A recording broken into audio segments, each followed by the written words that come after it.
decided to try toning the canvas a little differently for this piece, and as you can see I used a piece of masking tape to block in the bottom of the distant shore. Drawing a straight line is really difficult, and I find the tape helps.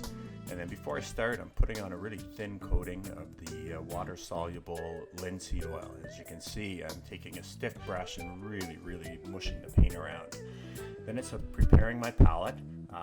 And this piece is, the colors were really tricky. It looks like a really simple composition. You can see the photograph in my hand, but there's a lot of grayish tones with really subtle color shifts.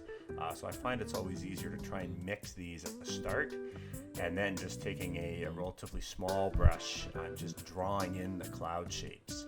And once those cloud shapes are drawn in, then it's a matter of putting in the sky everywhere that's not cloud shapes. And the trick here is to get a really smooth gradation from that deep royal blue up top that goes into a turquoise and then into a green. And then I'll come down the bottom and start working back up towards the tones in the sky to try to get them to gradate subtly, right from the green to the peach to the yellow and orange. And then finishing in those little bits of sky poking through on the bottom left. And then it's time to start on the clouds. I actually mixed a whole pile of new colors for the clouds. Again, just subtle variations in gray. I found this piece actually required more drawing skill than anything that I've done, probably since I used to do a lot of portraiture. It seems like such a simple composition, but there's such incredible subtle shapes within the cloud, and then subtle variations in color from the warm tones to the neutrals to the cool tones. And not only that, we have an overall gradation going from dark to light and from cool to warm that starts at the top and comes down.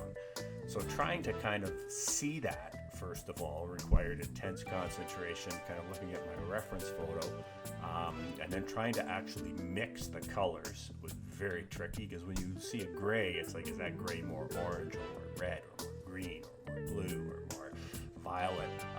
Anyways, all of these questions have to be answered, and then you need to mix the colors and then try to put them next to each other in a way that makes sense, that shows that subtle variation in both value and color, while still giving the overall mass of the big cloud shape.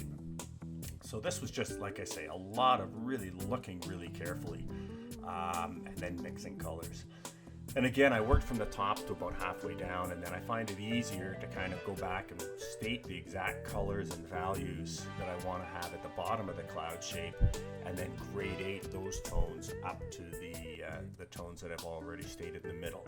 If you work right from the top all the way down to the bottom, you may find that you've either gone too light or you're too dark, in which case you're repainting a whole area. So I find it's good to start at both extremes and work towards the middle.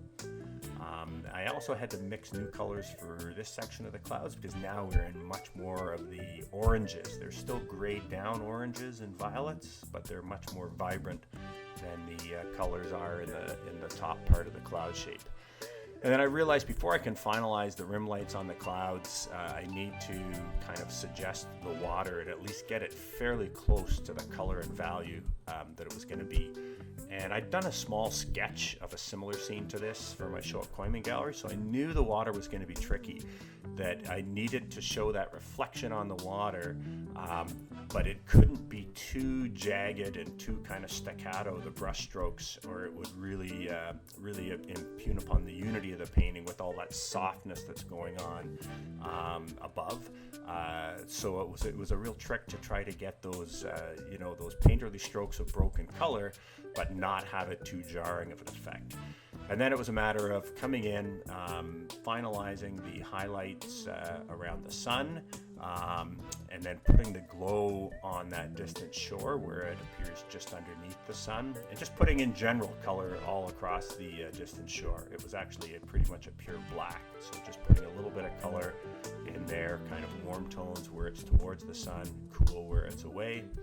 And then the last thing was to come in and finalize the highlight areas and the rim light on the bottom right corner of the clouds. And again, this was quite tricky to try and get it light enough, but not too light. just enough to really suggest that glow of the sun. As I said, this piece, while looking at it, it looks like it might be a relatively simple piece to paint. I found this incredibly draining, and this took a lot more focus and concentration than anything I've done for a while. But I'm really, really happy with it, and the response that I've received to it has just been overwhelming. So yeah, I'm actually looking forward to doing a few more of these big sky type paintings. I think the overall effect when they're done is, really, really dramatic. But yeah, it's one of these, like, I know when I'm going to get into doing one of these, it's taken on a big task, and you gotta have your A game every moment of this. So I've done some close-ups here so you can see kind of the subtle variations that go on in here.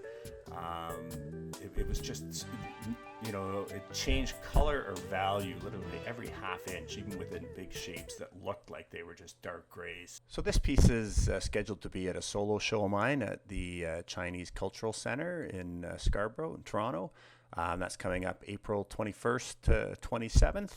And I actually plan on being at the gallery each day, actually working on paintings. So I hope that I will see you there. And thank you for joining me. I'm Tim Packer.